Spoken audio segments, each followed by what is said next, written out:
Good afternoon, everyone. Good afternoon. Take your seat. Thank you, sir. Short introduction द्यायचं आहे तुम्हाला, नाव mention न करता. त्यामध्ये तुम्ही कुठून आला आहात, तुमची 10वी 12वी ग्रॅज्युएशन कुठून झालं आहे, तुम्ही जॉब करत असाल तर तेही सांगू शकता.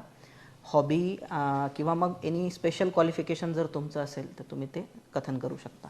सांगा. Hello, everyone. I am from Amravati, Maharashtra. I have done my schooling from Holy Cross Marathi High School, Amravati. I have done my higher secondary education from Sri Shivaji Science College, Amravati, in General Science stream. I have done my graduation, Bachelor of Technology in Electronics and Telecommunication from Government College of Engineering, Amravati. And since then, I have started preparing for this state service examination. This would be my second interview. I have done my hobbies include writing diary, listening to the music of a boy band called BTS, and helping my mother in household chore. I am optimistic and hardworking person आणि प्रशासनात येऊन माझ्या गुणांना wow देण्याची आशा बाळगते. ENTC job का बरं नाही केला पास आउट झाल्यानंतर? ENTC म्हणजे काय? Sir, electronics and telecommunication. Okay, electronics and telecommunication. Job का बरं नाही केला पास आउट झाल्यानंतर? सर, मला आधीपासूनच सिव्हिल सर्व्हिसेसमध्ये यायचं होतं. कधी आधीपासून म्हणजे सर, कधीपासून? 10th मध्ये मी पूर्ण स्कूलमधून फर्स्ट आली होती. तेव्हा तिथे एक सिव्हिल सर्वंट आले होते, तर त्या ठिकाणी मी माझं मनोगत व्यक्त करताना भाषण दिलं होतं. तेव्हा सरांना असं स्पेसिफिकली सरांनी माझं नाव मेन्शन करून मला म्हटलं की तुझ्यात त्या क्वालिटीज मला दिसत आहेत. तर तेव्हा मी एवढं सिरियसली नाही घेतलं. But during my 3rd year and 4th year आम्हाला प्रोजेक्ट्स असतात, प्लस आम्हाला टेक्निकल फेस्टिवल पण असतो कॉलेजमध्ये. तर ते मी स्वतःचा एक इव्हेंट ऑर्गनाईज केला होता, ज्याच्यामध्ये सगळ्या गोष्टी मी स्वतः तयार केला होता. तो इव्हेंट नवीन मी आणला होता कॉलेजमध्ये आणि त्याला पण फार चांगला प्रतिसाद भेटला आणि त्यावेळेस मला बेस्ट इव्हेंट मॅनेजरचा मेडल पण मिळालं होतं. तर त्यावेळेस मला असं वाटलं की माझ्यातल्या क्वालिटीज मी इथे परत मोठ्या स्तरावर लोकांच्या वेलफेअरसाठी वापरायला पाहिजे. प्लस डायव्हर्स फील्ड आहे सर ही, आणि इथे मोठ्या लेवलवर काम करायची आणि एकच एक रटाळवानं नाही आहे. म्हणजे मला वेगवेगळ्या स्तरावर वेगवेगळ्या ठिकाणी काम करता येईल. माझी स्वतःची डेव्हलपमेंट पण योग्य वेळी होईल आणि चॅलेंजेस आवडतात सर मला, आणि म्हणून मी इकडे येण्याचं ठरवलं. रटाळवानं म्हणजे काय हो? सर, रटाळवान इन द सेन्स की एकच एक काम मी डेली फॉर लाईफ टाईम नाही करू इच्छिते. प्रशासनात तर तेच करावं लागतं रोज. सर, पण लोक वेगवेगळी भेटतात, लोकांचे स्वभाव वेगवेगळे असतात, प्रॉब्लेम्स वेगवेगळे असतात.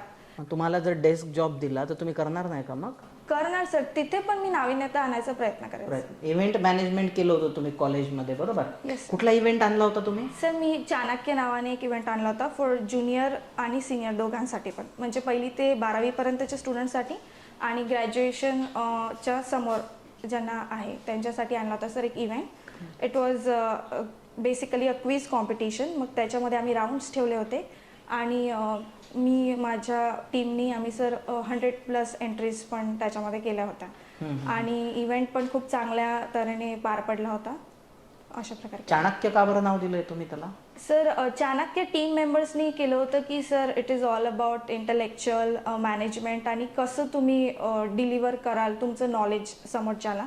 त्याच्यामध्ये आम्ही राऊंड्स वगैरे ठेवले होते की बेसिक एक जनरल क्विज ठेवली होती, त्याच्यानंतर ग्रुप डिस्कशन पण ठेवलं होतं आणि एंडला आम्ही रॅपिड फायर राऊंड ठेवला होता त्याच्या हिशोबाने. चाणक्य कोण होते माहिती आहे? सर, चाणक्यनं कौटिल्य देखील म्हटले जाते आणि त्यांनी मौर्यन एम्पायर बिल्ड करायला सम्राट चंद्रगुप्त मौर्यांसोबत बिल्ड केलं होतं सर त्यांनी. चंद्रगुप्त मौर्यांना बिल्ड केलं होतं किंवा गाईड केलं होतं. येस. कुठल्या युनिव्हर्सिटी मधले ते कुलगुरू त्यांना म्हटलं जाते? एका युनिव्हर्सिटीचे कुलगुरू होते ते, असं म्हटलं जातं. I am not very sure, but Nalanda. Nalanda. बरं. मला सांगा, चाणक्यने कुठलं बुक लिहिलेलं आहे माहिती आहे का तुम्हाला? खूप गाजलेलं आहे ते. सर, मला माहिती आहे, अनेबल टू रिकॉल राईट. चाणक्यचं अर्थशास्त्र. चाणक्यचे अर्थशास्त्र. पण ते कशाशी रिलेटेड आहे? अर्थशास्त्राशीच रिलेटेड आहे का? ओव्हरऑल मॅनेजमेंटशी रिलेटेड आहे सर, की एखाद्या राजाने प्रशासकीयरित्या त्याचा कारभार कसा सांभाळावा. त्याच्यामध्ये त्यांनी डिफरंट पार्ट्स दिले आहे की डिसेंट्रलायझेशन करायला पाहिजे, तुमचा विस्तार कसा करायला पाहिजे, कुठल्या लेवलवर कुठल्या पदांची नेमणूक वगैरे त्याच्यामध्ये दिलेलं आहे. इलेक्ट्रॉनिक्स अँड टेलिकम्युनिकेशन तुमची स्ट्रीम होती. तुम्ही पास आउट कधीचे आहात? सर 2019. 2019च्या पास आउट आहात तुम्ही. तुमच्या या ENTC जी फील्ड म्हटले तुम्ही, electronics and telecommunication, yes sir. याचा प्रशासनात फायदा होऊ शकेल का आपल्याला? येस आणि होऊ शकेल तर कुठे होऊ शकेल? सर, मी काही पॅरामीटर्स देऊ इच्छिते की फॉर एक्झाम्पल सध्या आपलं प्रशासन हे गव्हर्नन्सकडे वाटचाल करत आहे. ओके. तर त्याच्यामध्ये use of information and communication technology, AIचा वापर करू शकतो, इंटरनेट ऑफ थिंग्सचा वापर करू शकतो. फॉर एक्झाम्पल एखाद्या ठिकाणी एखादी आपत्ती आली आहे, डिझास्टर आला आहे आणि पर्सनल रीच किंवा man reach is not possible, तेव्हा मग इलेक्ट्रॉनिक डिव्हायसेसच्या मध्ये आहे, ड्रोन आहे, याच्यामध्ये आपण तिथे जाऊन छानबीन करू शकतो, सर्वेक्षण करू शकतो किंवा कुठली मदत आहे. टेलिमेडिसिन आहे, एज्युकेशन सेक्टरमध्ये पण त्याचा बराच वापर होत आहे. आणि गव्हर्नन्स थ्रू कॉमन मॅनला त्याच्या लँग्वेजमध्ये आपण त्या ठिकाणी वेरियस प्लॅटफॉर्म उपलब्ध करून देऊ शकतो. त्याच्यानंतर कम्युनिकेशनमध्ये पण सर बराच वापर होत आहे. अशा तऱ्हेने इलेक्ट्रॉनिक्स अँड टेलिकम्युनिकेशनचा वापर होऊ शकतो. काही ॲप्स सांगू शकता का तुम्ही? तुमचा फर्स्ट 3 प्रेफरन्स काय आहे? Sir, deputy collector, assistant commissioner of state tax and education officer. Deputy collector या पदासाठी कसा होऊ शकतो? म्हणजे तुम्हाला हे माहिती आहे का कुठले ॲप्स त्याच्यामध्ये महत्त्वाचे आहे? सर, माय गव्हर्नन्स नावाची एक वेबसाईट आहे. ॲप्स इन द सेन्स की deputy collector, as a deputy collector मला असं वाटतं की महसूल प्रशासनामध्ये पूर्ण रेकॉर्ड्सचा मेंटेनन्स ठेवायसाठी, त्याच्यानंतर सेक्टर वाईज आपण रेकॉर्ड्स त्याच्यामध्ये डिवाइड करू शकतो. त्याच्यानंतर कायदा आणि सुव्यवस्थेसाठी पण त्याचा वापर होऊ शकतो.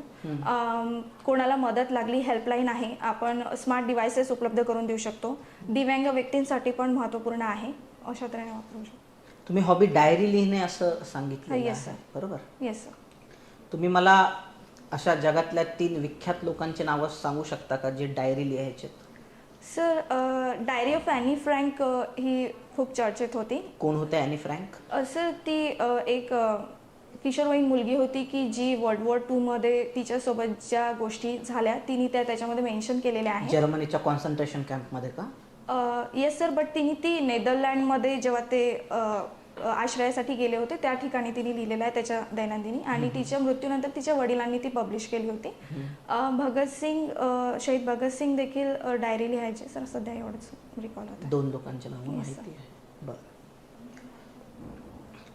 तुम्हाला असं वाटते का की शहीद भगतसिंगांना फाशी झाली होती त्यामध्ये गांधी दोषी होते म्हणून? सर, मला पर्सनली असं वाटते की अकॉर्डिंग म्हणजे ती जी सिच्युएशन होती तर फाशी ही कायदे मंडळाच्या रिझॉल्युशन थ्रू की त्यांना थ्रू कायद्याने त्यांनी दिली होती ड्यू टू तुम्ही राजद्रोह केला त्यांच्या टाईमला. तर कोणाची हत्या केली होती शहीद भगतसिंगांनी? सर, ती सर मला रिकॉल नाही होत आहे सध्या. बरं. तुम्हाला असं वाटते का की म्हणजे शहीद भगतसिंगाला काय म्हणाल तुम्ही, रिव्होल्युशनरी म्हणाल की टेररिस्ट म्हणाल? सर, रिव्होल्युशनरी माझ्या मते, कारण की terrorist for terrorist is something की रॉंग गोष्टीसाठी त्यांच्या भावनांचा उद्रेक झाला असतो. यांचं पॅट्रिऑटिझम होतं आणि चांगल्या गोष्टीसाठी ते त्यांची इच्छा होती की काहीतरी क्रांतिकारी चळवळी थ्रू आपण देशाला स्वातंत्र्य मिळवणे, म्हणून त्यांनी कायदेमंडळामध्ये प्रतिकात्मक बॉम्बस्फोट असो किंवा त्या पब्लिक सेफ्टी बिलचा विरोध असो, या सगळ्या गोष्टी केल्या होत्या. टेररिस्ट नव्हते तर मग फाशी का बरं झाली? सर, त्यांच्या सर मला सध्या रिकॉल नाही होता एक्झॅक्टली फॅक्ट्स, त्याच्यामुळे नाही फॅक्ट्स नाही. मी तुम्हाला कन्सेप्ट विचारतो आहे की तुम्ही आत्ताच बोलल्या ना थोड्या वेळापूर्वी की ते टेररिस्ट नव्हते, ते रिव्होल्युशनरी होते, बरोबर? मग जर रिव्होल्युशनरी होते तर मग त्यांना फाशी का झाली? आपण टेररिस्ट लोकांना फाशी देतो, सर. त्यांनी रिव्होल्युशनरी लोकांना फाशी देत नाही ना. आताही महाराष्ट्रामध्ये अनेक रिव्होल्युशनरी आहेत, बरोबर, जे अगेन्स्ट गव्हर्नमेंट रिव्होल्युशन करत असतात, बरोबर? तर मग अशा सर्कमस्टन्सेसमध्ये आपण त्यांना फाशी थोडी देतो, नाही, बरोबर? एखादी कारवाई होते त्यांच्यावरती छोटी मोठी, फाशी नाही देत डायरेक्ट आपण. तर मग भगतसिंग तुमचं म्हणणं आहे रिव्होल्युशनरी होते, तर मग त्यांना फाशी का बरं दिली ब्रिटिश सरकारने?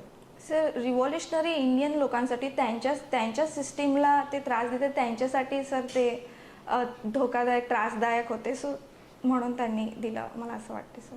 ओके. म्हणजे तुम्हाला असं म्हणायचं आहे की ब्रिटिशांसाठी भगतसिंग हे टेररिस्ट होते पण आपल्या भारतीय लोकांसाठी मात्र क्रांतिकारक होते, म्हणजे आपल्या अँगलने ते क्रांतिकारक होते. आणि जर आपलं सरकार असलं असतं तर त्यांना फाशी झाली नसते. पण माझा प्रश्न अपूर्णच राहतो, म्हणजे की गांधी त्यामध्ये जबाबदार आहे का फाशीसाठी काय वाटते तुम्हाला? तुमचं म्हणणं नाही आहे का? सर नाही, त्यांनी सर त्याच्यामध्ये काही कटात जे लोक होते त्यांची सुटका झाली होती, परंतु हा पर्टिक्युलर जो डिस्प्यूट होता तो कायदे मंडळाच्या अखत्यारीत येत होता आणि त्याच्यामुळे सर त्यांना हे फाशी ते रोखू शकले नाही. त्यांच्यासोबत एका महाराष्ट्रीयन व्यक्तीला पण फाशी झाली होती, माहिती आहे कोण होते ते? No sir, I am unable to recall. कोणत्या तिघांना फाशी झाली होती? सर भगतसिंग, राजगुरू आणि सुखदेव. मग सुखदेव कुठले होते? Sir I am unable to recall. Rajguru कुठले होते?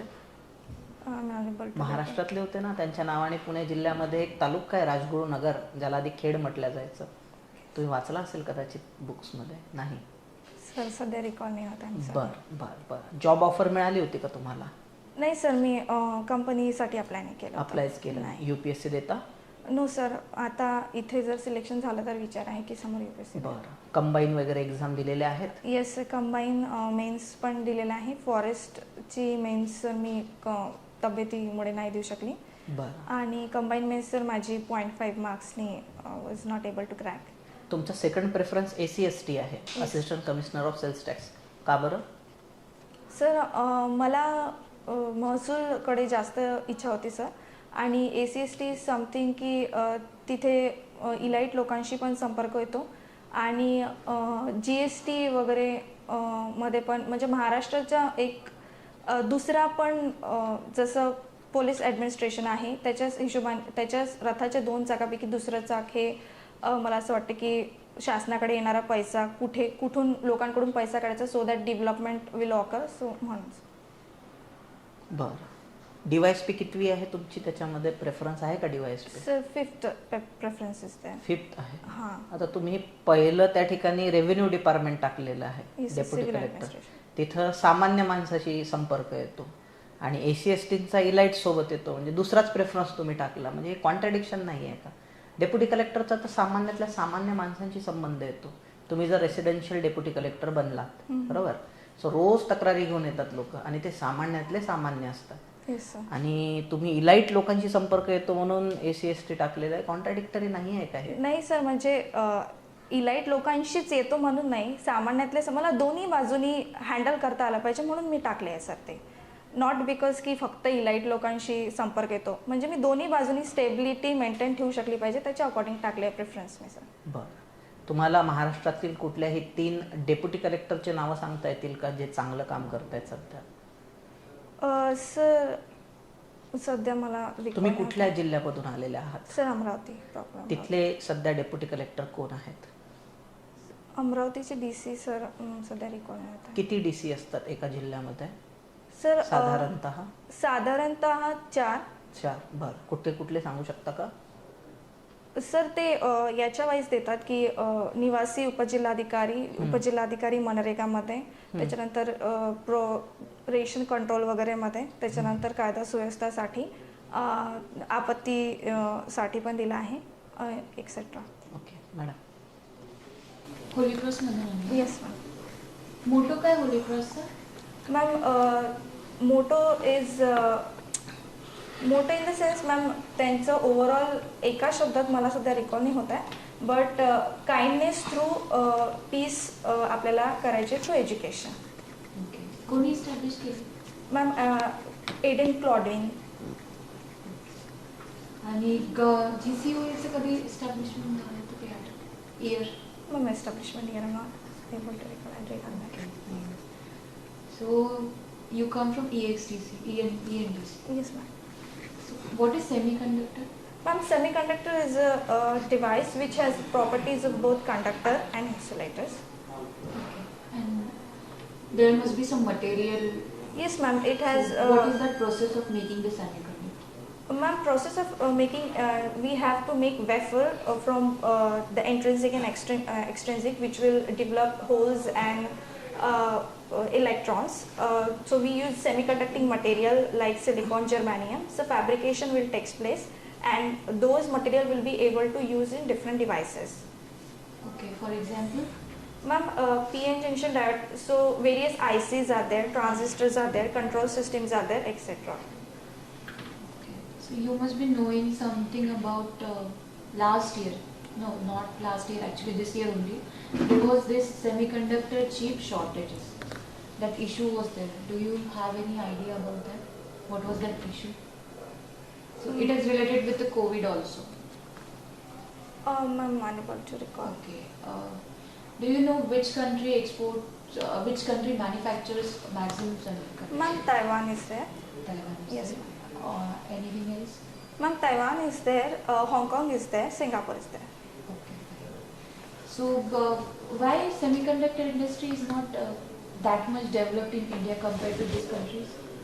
Ma'am, because as far as the hardware is there, hardware industries are there, त्याच्यासाठी प्रॉपर इन्फ्रास्ट्रक्चर आणि सगळ्या गोष्टी ज्या आहेत त्या अवेलेबल आहेत. But for the semiconductor the manufacturing is not that well developed in India because ते मटेरियल आहे तेवढं वेल मॅनपॉवर किंवा स्किल्ड मॅनपॉवर म्हणू इच्छिते मी. आणि material that we need like silicon, germanium etcetera we have to export it from other country. Which country? We have to import it from other countries, sorry. Okay, which country? Ma'am, we basically take it from Hong Kong, Singapore. Okay. Yes. So where do we find with this silicon and germanium? Do you know any idea? Do you have any idea? Ma'am, silicon is basically abundant in Taiwan and germanium I'm not able to recall. Fine. Hobbies? Diary writing. Second hobby, what did you say? Ma'am, listening to the music of a boy band called BTS. Okay, what is this band actually? I don't know. Ma'am, it's actually a K-pop group. It is a 7-member band which forms like they make their own lyrics. They choreograph it. सगळी ज्या गोष्टी आहेत ते सगळे स्वतःच करतात. And the reason why I like this band, I like it from my engineering days. That they cover all areas like youth is there, your self-love is there. Not only the trending topics like most probably जर आताचे गाणे आपण पाहिले तर basically they are not that meaningful. काहीतरी यमक जुळतंय म्हणून not all but some of them are like but their songs are something which you can learn that makes you happy, that makes you believe in yourself. So that's how I found out. So what do you think there is there any difference between the music and the song? Since you said that you like listening to the music, but music if I want to understand the music in my way, so I would consider it as just a kind of tune or something like that. But you are saying about song, so what is the difference between that? Since song will consist of music also and lyrics Yes, also. Yes, ma'am. So that is why I put it like I love to listen to the music. Music includes everything, the lyrics, not only lyrics, the sound. They are like power pack of everything. Like the choreography is there, the lyrics is there, the So sound somebody is is there. dancing also. Yes, choreograph. not somebody, all of them. All of them, 7 of them. You must be. Are you on any social media? Ma'am, currently I'm using Instagram. So you're using Instagram. Only. So you must be following some like people also, DCs or IAS, IPS. Ma'am I not regular basis मी बस असं एखाद्या वेळेस. So there are you know that there are some people or there Yes. are some toppers who actually open their account on Yes, Instagram yes. and they have multiple followers and all that. Yes. What do you think it is ethical that showing everything like what they are doing, and if somebody is visiting to some place they are actually shooting that and putting it all that in YouTube or Instagram? What do you think about it? Ma'am, according to me, the perspective of putting all those things, according to me, it varies person to person. Because आपल्याला स्वातंत्र्य दिलं आहे की तुम्हाला जसं वाटेल तुम्ही तसं पुट करू शकता. About ethics according to me की पर्सन टू पर्सन व्हॅरी होते. बट जशा गोष्टी तुम्ही म्हटल्या की सगळंच काही शो करत आहे, माझ्या मते मला असं वाटते की इट इज अनइथिकल की प्रत्येक गोष्ट तुम्ही सोशल मीडियावर नाही टाकली पाहिजे. If you are putting it then put it under privacy section. There are privacy measures also so that only limited or close people can watch your reels. But actually because of that only their followers get increased ना. हां, so that is why I said की person to person ते vary होत आहे. आणि त्याच्या through ma'am वेगळे measures like harmful things are also there की त्यांच्या त्या गोष्टीचा दुरुपयोग देखील होतो की तुम्ही काहीतरी टाकत आहे. We have cases like Rashmika Mandanna ma'am, the deep fake one. So that to happen. तो माझ्या मते पर्सन टू पर्सन व्हॅरी होतो आणि मला जर पर्टिक्युलरली विचारलं की तू टाकतेस का, तो according to me it is unethical. बाकी तर ते पर्सनचे चॉईसेस आहेत, त्यांना वाटते म्हणून. So Recently, actually, UPSC has issued a kind of regulation, you can say, that IAS officers will not be promoting any kind of coaching institute. So, what do you think? Is it a better move, or if somebody is studying in some kind of institute, since you have if Sagar is teaching you, yes, then don't you think that once you have become DC, then you should promote the institution? ma'am, according to me it is not that good to promote a certain institution. कारण की तुम्हाला जर माहीत असेल की if the source is pure and totally knowledge oriented rather than their own benefit, like विद्यार्थ्यांचं हित जर होत असेल तर मला असं वाटते की it is okay की if you are telling them that it is okay to go to certain institution. But जर तुम्हाला काहीतरी पैशांच्या हिशोबाने वगैरे जर तुम्हाला काही ऑफर होत असेल तर इट इज अनएथिकल की तुम्ही सामान्य नागरिकांचे पेरेंट्स तुमच्याकडे पाहून त्यांच्याकडे भरघोस अमाऊंट पे करून त्यांचे लेकरं पाठवत आहे आणि त्याच्यातून जर आउटपुट नसेल भेटत जस्ट बिकॉज तुम्हाला कोणीतरी ब्राईट देत आहे आणि तुम्ही या गोष्टी करताय, तर it's totally unethical according to me. What is AM and FM? Ma'am, amplitude modulation and frequency modulation. Basically, we have to give input in order to find out the output which is stronger than that of the input. In case of amplitude modulation, the amplitude varies, that is amplitude modifies, maintaining the frequency and phase constant. In case of frequency modulation, the frequency amplifies, maintaining the amplitude and phase constant. So we use it in maximum possible, like what is Ma'am, the regular application. use? Ma'am, we use it in case of telecommunication, in case of radio, in case of different sorts like circuits मध्ये पण वापरला जातो. So तुम्हाला काय वाटतं, रेडिओची popularity कमी होते आहे ना सध्या? मग मला नाही वाटत, कारण की आज पण आपण जेव्हा खेड्यामध्ये जातो तेव्हा चव्हाटी जे झाडाच्या जवळ एखादा मोठं वृक्ष असला आणि तिथे सगळे लोक जमतात, तर PM रुरल देखील. एरियामध्ये, अर्बन एरियामध्ये तुम्ही बघा ना, रेडिओ कोण ऐकतं? Ma'am, senior citizen love to hear फक्त that. Senior citizen. Most probably the youth won't prefer it according to me. So what will you do to what you say, improve the popularity of the radio? Ma'am, मला असं वाटतं की popularity माझ्या मते improve करायची असेल तर first thing is according to me is promotion. तुम्हाला त्या गोष्टीचं प्रमोशन, जसे आपले honourable PM will do the Mann ki बात थिंग, तो तसं तुम्ही त्या गोष्टीबद्दल जर अवेअरनेस यूथमध्ये पसरवलं की that is also something you can enjoy and you can gain knowledge. So अर्धा प्रश्न तिथेच मिळतो माझ्या मते, पॉप्युलॅरिटी जर आपण वाढवली. Increasing the number of channels, increasing की त्या पर्टिक्युलर रिजनमध्ये ते वारंवार त्याची ॲडव्हर्टाइजमेंट करून त्यांच्या कानावर टाकत आले आणि मग घरामध्ये जर एखादा सदस्य ते गोष्ट करत असेल तर मग त्याच्या थ्रू आजूबाजूच्या 4 लोकांवर घरातला प्रभाव पडतो, मग बाहेर जाऊन त्या 4 लोकांचा समोरच्या 4 लोकांवर. तर अशा रीतीने मला असं वाटतं की we can improve the popularity. ठीक आहे. PM गतिशक्ती योजना माहिती? Yes ma'am. काही सांगू शकता? Ma'am, it is about to improve the overall infrastructure. त्याच्यामध्ये we have 16 ministries involved in it and 12 sectors. त्याच्यामध्ये ऊर्जा आहे, वाहतूक आहे, पाणी पुरवठा आहे, सगळ्या गोष्टींचं त्याच्यामध्ये अंतर्भाव करण्यात आले in order to form nicely infrastructure to develop the nation. That's all. आपण ज्या जिल्ह्यातून आलात येस त्या सर. ठिकाणी MIDC आहे येस सर. आणि टेलिकम्युनिकेशनच्या संबंधात काही उद्योग आहेत तिथे? I am not very sure sir. कुठला जिल्हा आपला?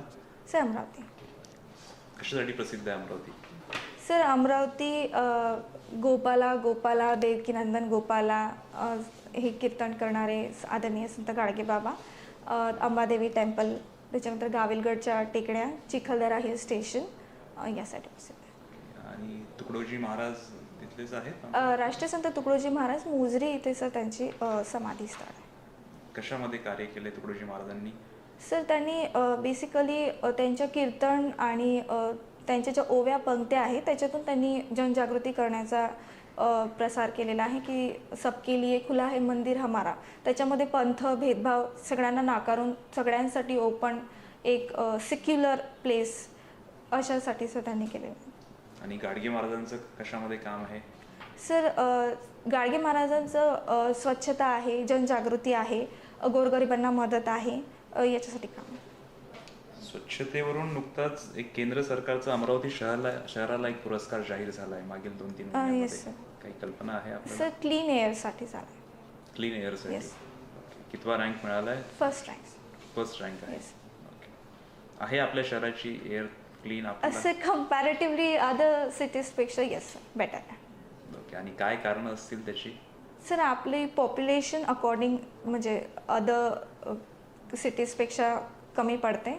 प्लस आपल्या इथे अजूनही सार्वजनिक व्हेकल चांगल्या रीतीने लोक वापरतात आणि ट्री प्लांटेशन ट्री कव्हरेज पण चांगलं आहे सर. आणि मग ज्या सिटीजची पॉप्युलेशन जास्त असेल, समजा मेट्रो सिटीज असतील, मुंबई पुणे आहेत, बँगलोर आहे, दिल्ली आहे, येस सर. मग या ठिकाणी हवा चांगली राहावी किंवा प्रदूषण कमी व्हावं यासाठी काय उपाययोजना सुचवू शकाल? सर सगळ्यात पहिले तर लोकांची मानसिकता जी आहे की प्रत्येकाने छोट्या छोट्या कामासाठी स्वतःचं प्रायव्हेट व्हेकल घेऊन निघणं ही बदलवणे गरजेचं आहे.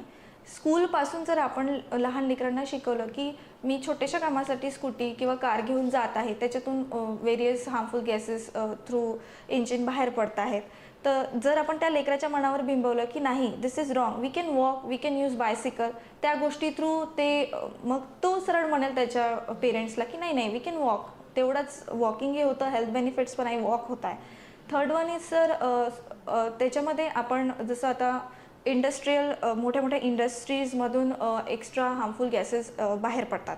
त्यांचं जे वेस्ट मटेरियल आहे त्याचं प्रॉपर विलेज सायंटिफिकरित्या कसं होईल, रियूज रिसायकल रिड्यूस थ्रू आपण सर मला असं वाटतं की पोल्युशन करू शकतो. आपण या मॉकसाठी आला स्वतःच्या बाईकने आला, सायकलने आला की सार्वजनिक बसने आला? मी सिटी बसने आले. सिटी बसने आला. आणि मध्यंतरी दिवाळीच्या सणावर हायकोर्टातर्फे थोडेसे निर्बंध लावण्यात आले होते. आपण स्वतः फटाके फोडले? नो सर, मी 4th स्टँडर्ड पासून हातही नाही लावलेला आहे फटाक्यांना, नाही कर. टेलिकम्युनिकेशनचा मेडिकल सेक्टरमध्ये पर्टिक्युलरली येस सर. आपल्याला कसा इफेक्टिव्हली यूज करता येईल? Sir e Sanjeevani recently we have launch आणि टेलिमेडिसिन. सर मला असं वाटतं की टेलिकम्युनिकेशन थ्रू आपण जर मी इथे बसली आहे आणि मला एक्सपर्टचा सल्ला हवा आहे आणि मी अपॉइंटमेंट बुक करून दिल्ली मुंबईसारख्या super speciality hospitals are there की तुम्हाला दुसऱ्या ठिकाणचा घ्यायचा असेल तर मी घरी बसून माझा ज्या आहेत प्रॉब्लेम सॉल्व्ह करू शकते. सेकंड वन इज सर नवीन टेक्नॉलॉजी थ्रू आपण टेलिकम्युनिकेशन थ्रू एक्सपर्टची एज्युकेशन प्रोसेसमध्ये स्पेशली डॉक्टर्सच्या इम्प्लिमेंट करून seminars are there, programmes are there, projects आपण राबवू शकतो. Third one is through telecommunication if we use drone, तर ज्या दुर्गम भागामध्ये मानवी म्हणजे जर इन्फ्रास्ट्रक्चर नॉट वेल डेव्हलप तर त्या ठिकाणी आपण मेडिसिन्स ड्रोन्स थ्रू पाठवू शकतो, अशा तऱ्हेने करू शकतो. तुमची हॉबी डायरी लिहिणे आहे? Yes sir. तुम्ही डेली डायरी लिहिता? नॉट सर, म्हणजे आधी कोविडमध्ये मी डेली लिहायची, बट रिसेंटली आता एक्झाम्स वगैरेमुळे मी सर वीकली लिहित आहे. मॅन्युअली लिहिता असं? हो सर. आता आपण ऑलरेडी टेलिकम्युनिकेशन सेक्टरमधून आपलं ग्रॅज्युएशन आहे. येस. डायरीसाठी पण खूप सारे ॲप्स आता निघाले. Yes sir. ते का नाही यूज मध्ये? सर त्याचे रिझन्स असे आहे की माझा चष्म्याचा नंबर खूप मोठा आहे आणि कमीत कमी मोबाईलचा वापर, आणि सेकंड वन इज की मी सर असं म्हणजे साधं कोरडं काहीतरी काढणं, असं मला हाताने लिहिलं की सेल्फ सॅटिस्फॅक्शन भेटते सर, म्हणून. आणि मग प्रशासनात आल्यानंतरही तुम्हाला कम्युनिकेशनसाठी किंवा ॲपसाठी मोबाईल वापरावा लागणार आहे? हो सर. तर हे सर मी माझ्या स्वतःसाठी हे करते, तेव्हा मला दुसऱ्यांसाठी काहीतरी करायचं आहे तर त्यावेळेस तुम्ही वेगळे नियम लावा. हां, तेव्हा मी स्वतःसाठी वेगळे नियम लावणार. समृद्धी महामार्ग अमरावतीतून गेलाय? येस सर, अमरावतीतून म्हणजे डिरेक्टली नाही गेला आहे, वर पास होतो सर, म्हणजे नॉट फ्रॉम डिरेक्टली, लागून जात आहे. लागून गेला, जिल्ह्याला लागून गेलाय? हां.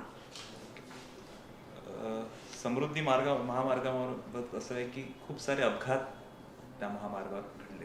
हां. Yes sir. काही कारणं माहीत आहेत आपल्याला? अपघाताची कारणं नेमकी काय असतील आणि त्याच्यावर काय उपाययोजना आपल्याला करता येईल? सर त्याच्यामध्ये हिप्नोसिस होत आहे, रोड हिप्नोसिस, की रस्ता जो आहे तो काही वळणदार वगैरे नाही आहे, स्ट्रेट रोड आहे.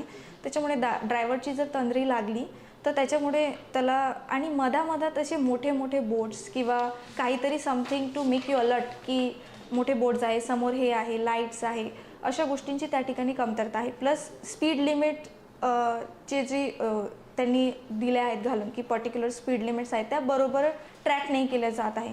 त्याच्यामुळे सर अपघात होत आहे. तर माझ्या हिशोबाने मला असं वाटते की जर तुम्हाला ॲक्सिडेंट्स, रोड ॲक्सिडेंट्स टाळायचे असेल किंवा कमी करायचे असेल तर तिथे प्रॉपर साईन मार्क्स, त्याच्यानंतर जी स्पीड लिमिट्स आहे त्या जर कोणी फॉलो नसेल करत तर through technology you can track त्या पर्टिक्युलर व्यक्तीला किती आहे फाईन speed होऊ शकतो. limit? स्पीड लिमिट सर मला एक्झॅक्टली नाही माहीत. कारसाठी आय गेस 120 आहे. आपल्याला काय वाटते, वाढवली पाहिजे की कमी केली पाहिजे? So it's okay according to me. Telecommunication सेक्टरमध्ये रेअर अर्थ जे वापरले जातात, sorry sir. Rare earth materials जे Rare वापरले जातात, तर ते इंडियामध्ये कोणती सापडतात अशी? रिसेंटमध्ये एमपी टेक सापडलेलं नाही ते तुम्हाला कुठलं? सर तो वर्ड मी विसरली सर. रिसेंटमध्ये सापडला अँटेना? टॅन्टॅनम. Yes sir. नक्की. नो टॅन्टॅनमच आहे. आणि लिथियम आधी सापडलं होतं. कुठे सापडलं होतं? लिथियम मॅम जम्मू काश्मीरमध्ये रियासी डिस्ट्रिक्टमध्ये आणि राजस्थानमध्ये. किती सापडलं होतं? मॅम जम्मू काश्मीरमध्ये कमी सापडलं होतं परंतु राजस्थानमध्ये जास्त झाला. अमाऊंट रियासीवाला. Yes ma'am. रियासीवाला अमाऊंट. रियासीवाला अमाऊंट नॉट अराउंड पर्सेंटेज. प्रशासनात नेमकं कुठं वापर होतो जर टँकर? मॅम सर टॅन्टॅनमचा यूज મને નહીં record sir. I read on that. प्रशासनात आपत्कालीन परिस्थितीमध्ये येस मोस्टली आमच्याकडे वॉकी टॉकी दिल्या जातात. Yes sir. पोलिसांकडे असतात, किंवा समजा एखाद्या ठिकाणी पूर आला असेल, ज्या ठिकाणी मोबाईल नेटवर्क्स नाही आहे, त्या ठिकाणी वॉकी टॉकी दिसतात. Yes sir. काय रिझन असेल बरं, वॉकी टॉकी असं काय रिलायबल सोर्स ऑफ टेलिकम्युनिकेशन आहे, किंवा काय बेसिक फरक पडतो? Sir basically walkie talkie wireless which is not, म्हणजे जो कॉल आहे तो विदाऊट नेटवर्क करत आहे, आणि ज्या ठिकाणी नेटवर्कची कमतरता आहे किंवा इंटरनेटची पोहोच नाही आहे त्या ठिकाणी वॉकी टॉकीचा यूज सर फार महत्त्वाचा आहे. ठीक, thank you. Thank you so much. Have a nice day.